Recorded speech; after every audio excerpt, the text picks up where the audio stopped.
कहते हैं जिंदगी की सबसे बड़ी कहानियां कागजों पर नहीं, दिलों पर लिखी जाती हैं।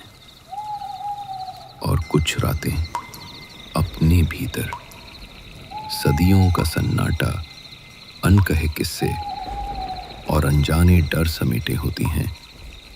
वो भी एक ऐसी ही रात थी जहां घने जंगलों के बीच बरसात अपने पूरे जोश में बरस रही थी। हर बूंद जैसे किसी भूले बिसरे राज को जमीन पर गिराकर मिट्टी में दबा रही थी।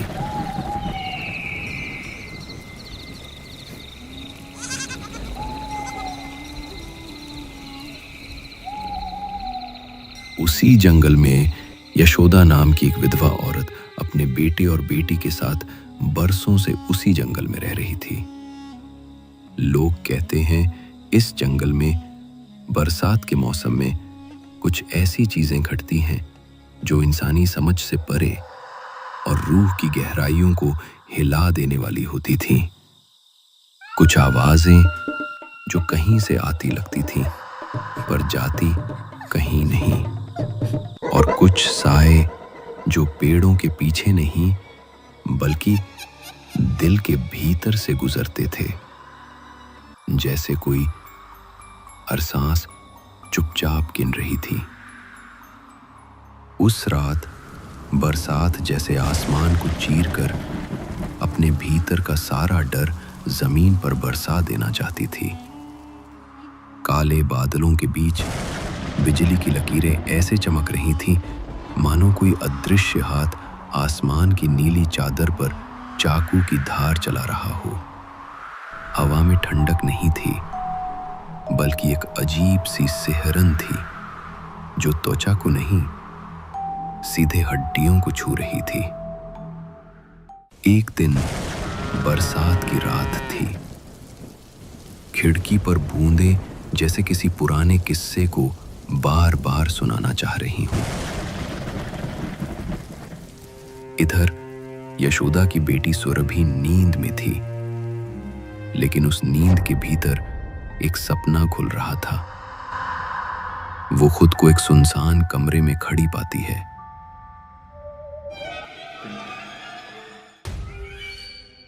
अब सुरभि का दिल धड़कने लगा और वो सपने में वो चारों ओर देखती है। कमरा पुराना था, दीवारों पर नमी की परत चढ़ी हुई, जैसे बरसात ने सालों से इसे छोड़ा ही न हो। छत से कहीं कहीं पानी टपक रहा था और हर बूंद की आवाज उस कमरे की खामोशी को चीरती हुई एक अजीब लय बना रही थी। तभी उसकी नजर सामने रखे पुराने धुंधले शीशे पर पड़ी।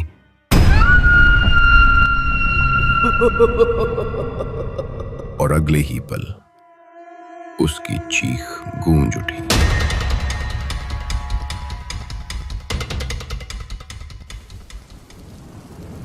उस रात बारिश जोरों की हो रही थी।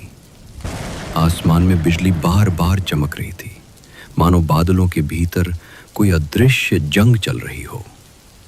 हर चमक के साथ कमरे की दीवारें और खिड़की के बाहर के पेड़ कुछ पल के लिए ऐसे लगते जैसे किसी डरावने चित्र में बदल गए हों। इधर यशोदा बिस्तर पर लेटी थी, बार बार करवटें बदल रही थी, जैसे कोई अनदेखा बोझ उसके सीने पर रखा हो। नींद उसकी आंखों से कोसों दूर थी, पर पलकें भारी थीं और मन के भीतर कोई बेचैन साया बार बार उसे कुरेद रहा था। वो चुपचाप छत की ओर देखती रही, मानो अंधेरे में कोई अदृश्य नजर उसके हर ख्याल को पढ़ रही हो। न जाने क्यों आज नींद आंखों तक आकर लौट जाती है। ये बारिश, ये हवा, जैसे कोई भूला बिसरा किस्सा बार बार मेरे कानों में फुसफुसाना चाह रही हो। हर बूंद खिड़की पर पड़कर किसी पुराने दर्द को जगाती है। और ये दिल क्यों ऐसे धड़क रहा है, जैसे अंधेरे में कोई अनदेखे कदमों की आहट सुना रहा हो। उसने धीरे धीरे उठकर अपने पैरों को ठंडी सीलन भरी जमीन पर रखा। कमरे के कोनों में अंधेरा जैसे और गहरा हो गया था। उसने धीरे धीरे बैठकर अपने पैरों को जमीन पर रखा। उसने पास रखा पानी पीना चाहा, लेकिन घड़े में पानी बहुत कम था। चलो रसोई में जाकर पानी भर लाऊं। वैसे भी नींद तो नहीं आ रही। अब वो रसोई की ओर बढ़ रही थी, लेकिन अजीब बात थी, घर का हर हिस्सा जैसे उसकी चाल को सुन रहा हो। यहां तक कि दीवारें भी बरसात की बूंदों के साथ कोई अनकहा किस्सा बुदबुदा रही थी। खिड़कियों से टकरा कर आती बारिश की आवाज कमरे घर को किसी अनजानी धुन से भर रही थी। रसोई में पहुंचकर उसने घड़े की ओर हाथ बढ़ाया,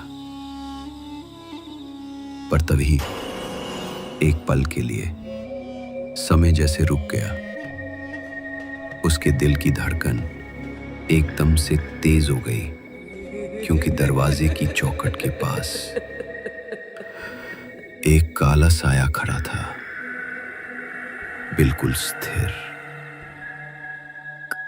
कौन है? कौन है वहां? साया बस एक पल को रुका, फिर जैसे बिना कोई आवाज किए और करीब आ गया। यशोदा का दिल अब इतना तेज धड़क रहा था कि उसे लगा वो आवाज साए तक भी पहुंच रही होगी।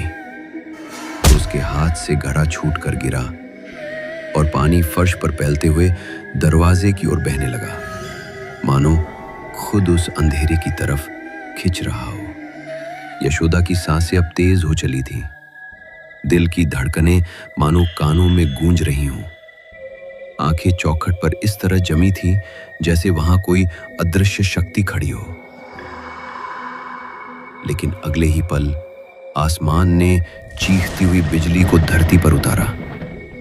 सफेद चमक ने चौखट को पल भर के लिए जगमगाया, और जब यशोदा ने पलकें झपकाईं, वो साया गायब था, जैसे कभी था ही नहीं। मानो उसकी मौजूदगी सिर्फ एक धोखा हो या फिर अधूरी चेतावनी। यशोदा ने कांपते हाथों से खुद को संभालते हुए फर्श पर बिखरा घड़ा वहीं छोड़ दिया।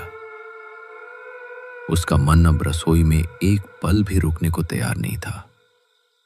वो जल्दी जल्दी कमरे से बाहर निकली, अंधेरे गलियारे को पार करती हुई, और सीधा अपनी बेटी सुरभि के कमरे की ओर बढ़ गई। सुरभि गहरी नींद में थी। उसका चेहरा अब भी हल्का सा पसीने से भीगा हुआ था, जैसे कोई बुरा सपना देख रही हो। यशोदा बिस्तर के पास बैठ गई और अपने कांपते हाथ से बेटी के सिर पर हाथ फेरने लगी। बरसात अब भी बाहर तेज थी, लेकिन यशोदा को लग रहा था जैसे बारिश के बूंदों के बीच कोई धीमी फुसफुसाती आवाज उसी कमरे में घूम रही हो। माँ, माँ, आप यहाँ हो ना? हाँ बेटा, मैं यहीं हूँ। डर मत, मैं यहीं बैठी हूँ तेरे पास। माँ, सपना, मैंने बहुत बुरा सपना देखा। हाँ, मैंने तेरे चेहरे पर पसीना देखा था। बता मुझे, क्या देखा तूने? वो एक कमरा था माँ, बहुत अंधेरा, पुराना सा। दीवारें भीगी हुई थी जैसे बरसात सालों से वहां अटकी हो। छत से पानी टपक रहा था, टक टक की आवाज। लेकिन माँ, वो आवाज पानी की नहीं लग रही थी, जैसे कोई गिन रहा हो। गिन रहा हो? हाँ माँ, जैसे कोई मेरी सांसें गिन रहा हो। और फिर सामने एक पुराना शीशा रखा था। मैंने उसमें देखा और माँ, उसमें मेरी शक्ल नहीं थी। तेरी शक्ल नहीं थी? नहीं माँ, उसमें एक औरत थी, चेहरा ढका हुआ, बाल बिखरे हुए और आंखें ऐसी कि जैसे खून से भीगी हों। हे भगवान! माँ, वो औरत मुझे देख रही थी, जैसे जैसे मुझे खींच ले जाएगी अपने पास। मैं चिल्लाई, बहुत चिल्लाई माँ, और तभी मेरी नींद टूटी। बेटा, डरने की जरूरत नहीं है। ये सब बस सपने हैं। नहीं माँ, ये सपना नहीं था। वो औरत सचमुच थी। उसकी परछाई मैंने खिड़की पर भी देखी। बाहर बारिश अब भी उसी जोश में बरस रही थी, जैसे हर बूंद अपने साथ कोई अनकहा राज लेकर गिर रही हो। बिजली आसमान को बार बार चीरती और पल भर को घर की दीवारों पर अजीब आकृतियां बना जाती। ऐसा लगता जैसे तूफान और अंधेरा मिलकर कोई प्राचीन किस्सा दोहरा रहे हो। भीतर एक माँ और बेटी के दिलों की धड़कनें उस बरसात की लय से भी तेज थीं। यशोदा अपने डर को सीने में छिपाए सुरभि को समझाने की कोशिश कर रही थी, लेकिन उसके खुद के भीतर वही सवाल गूंज रहा था। माँ, आप भी देख रही थी ना? वो साया चौखट पर खड़ा था। तूने भी देखा? हाँ माँ, मैंने आंखें बंद कर ली थी, लेकिन फिर भी उसकी परछाई मेरे सपने में चली गई। वो मुझे देख रही थी माँ, बस देख रही थी। सुरभि, सच बता,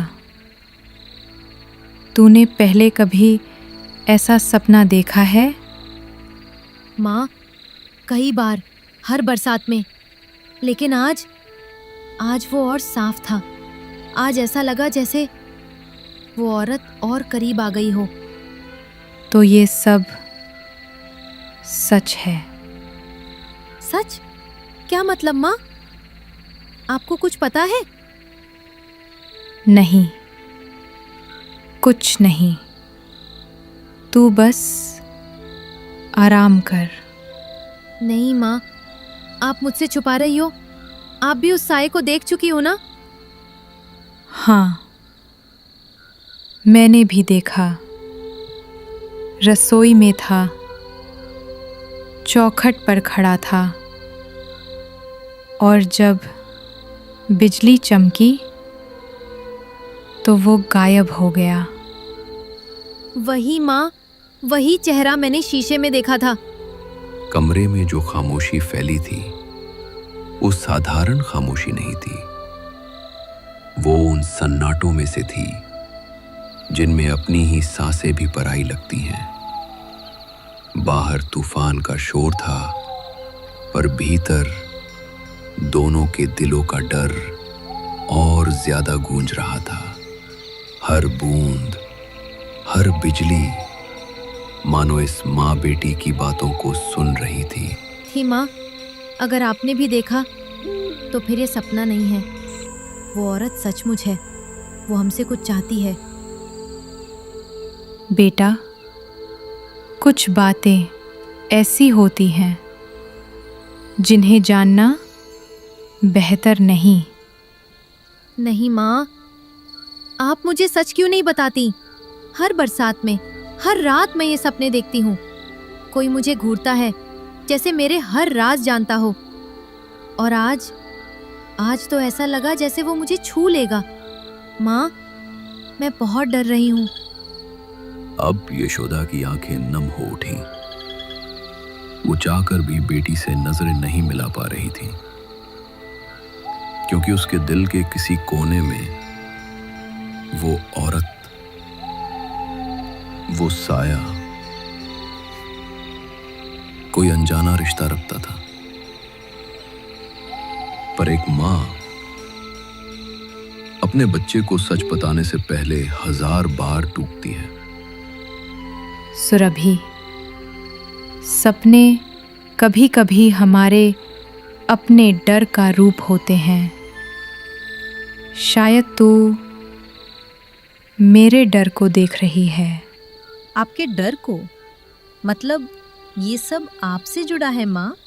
अब यशोदा जवाब देना चाहती थी, लेकिन उसके होंठ कांप कर भीग गए। बाहर की गरजती बारिश उसकी चुप्पी को और गहरा कर रही थी। बरसात अब और तेज हो चुकी थी। बाहर पेड़ों की शाखाएं जैसे तूफान में टूटकर गिरने को तैयार हों। बिजली आसमान को बार बार चीर रही थी और हर चमक के साथ जंगल के साए और डरावने लग रहे थे। घर के भीतर यशोदा सुरभि को अपने सीने से लगाए बैठी थी। कमरे की दीवारों पर लगी परछाइयां जैसे हर बिजली की चमक में जिंदा हो जाती और फिर गायब हो जाती। सुरभि की आंखों में अब भी नींद का डर बैठा था। और घर के बाहर इधर खटिए पर राजेश सो रहा था। हवा के झोंकों और बारिश की ठंडी फुहारें उसके चेहरे को छू रही थी। नींद हल्की थी। तभी उसे एक अजीब सी आवाज सुनाई दी। पहले तो लगा शायद जंगल के जानवर होंगे, लेकिन कुछ ही देर बाद आवाज साफ हुई।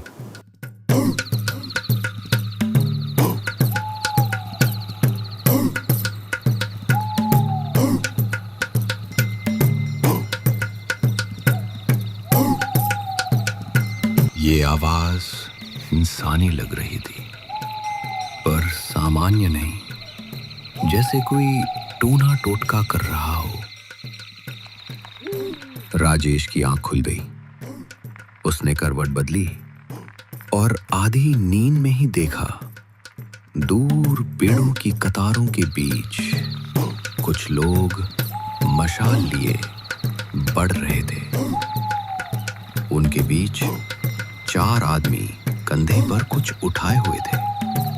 बारिश में भी मशालें बुझी नहीं थी, बल्कि और रहस्यमय रोशनी फैला रही थी।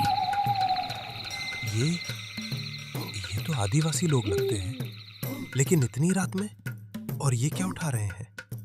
राजेश अब खटिए से उतरकर बरसात में भीगते हुए उनकी तरफ बढ़ा।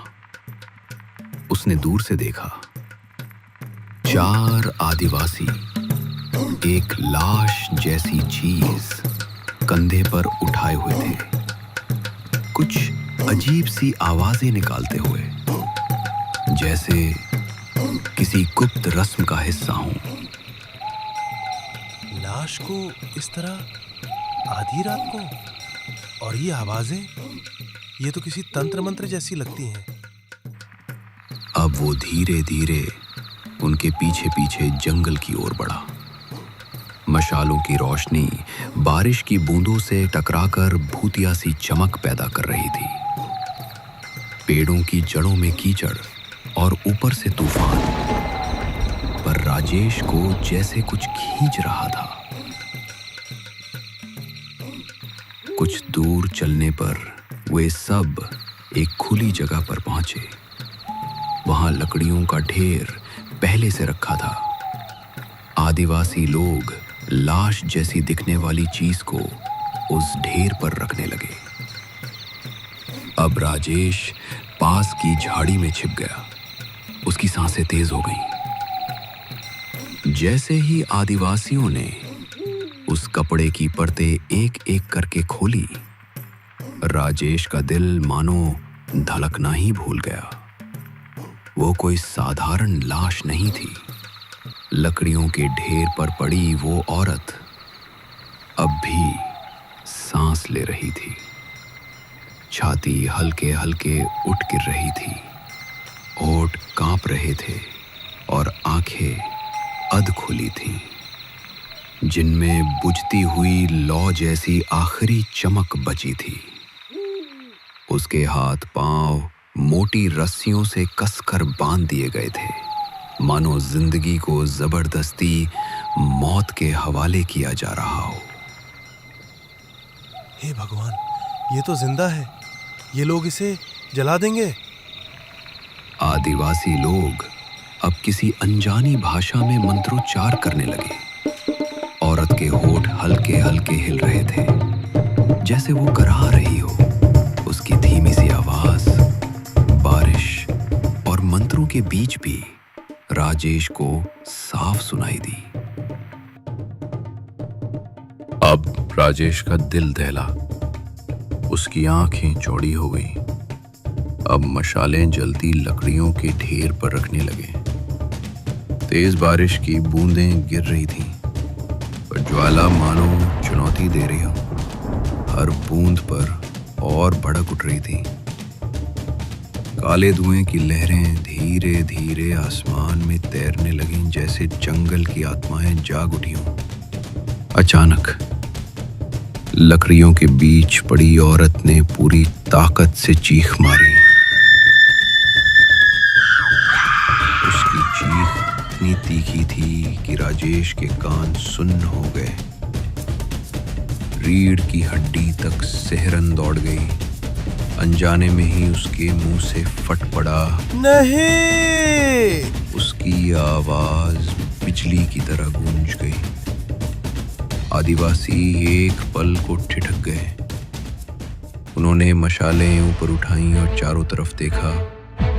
जंगल की अंधेरी झाड़ियों में रोशनी झपकी और राजेश की परछाई दिख गई। अब एक आदिवासी ने गरज कर इशारा किया, बाकी उसके पीछे पीछे दौड़ पड़े। राजेश का खून मानो जम गया। उसके पैरों ने आगे बढ़ना चाहा, मगर कीचड़ ने जकड़ लिया। बरसात की फिसलन और डर की जकड़ ने उसके कदम पत्थर जैसे भारी कर दिए। अब वो जानता था, भागना आसान नहीं होगा। इधर घर के भीतर उसी समय सुरभि अचानक चीख पड़ी। बाबा, फिर क्या हुआ? राजेश पकड़ा गया क्या? और वो औरत जो लकड़ियों पर बंधी थी, वो सच में जिंदा थी? उसको बचाया गया क्या? बाबा, आपने खुद देखा था ये सब या किसी ने आपको बताया? बाबा ने धीरे धीरे हुक्के का धुआं बाहर छोड़ा। उनकी आंखें आग की लौ में चमक उठीं। कुछ पल चुप रहे, फिर हंसते हुए बोले, अरे ओ पगलो, कहानी सुनने का सब्र भी नहीं है तुम सब में। अभी तो किस्सा आधा भी नहीं हुआ और तुम आगे का राज पूछने लगे। नहीं बाबा, हमें बताओ, जल्दी बताओ, वरना नींद नहीं आएगी। बाबा ने बच्चों की ओर देखा। उनकी आंखों में वही चमक थी जिसे देखकर समझ नहीं आता था कि ये चमक खुशी की है या किसी पुराने राज की। देखो बच्चों, जो बातें मैं सुना रहा हूं वो सिर्फ कहानियां नहीं है। इनमें कुछ ऐसा भी है जो सचमुच हुआ था। अब ये सोच लेना कि कितना सच है और कितना किस्सा, वो तुम्हारे दिल पर है। बच्चे अब और भी सिमटकर पास आ गए। आग की लौ से उनके चेहरे लाल पीले हो रहे थे। बरसात की बूंदें बाहर अब भी हल्की हल्की गिर रही थीं।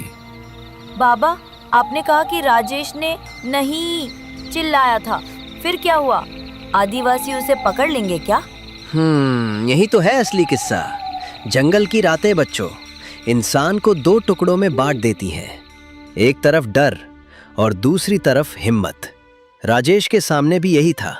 अब वो भागता या रुककर उस औरत को बचाता, ये सब तुम्हें आगे पता चलेगा। बच्चे सब मिलकर शोर मचाते हैं।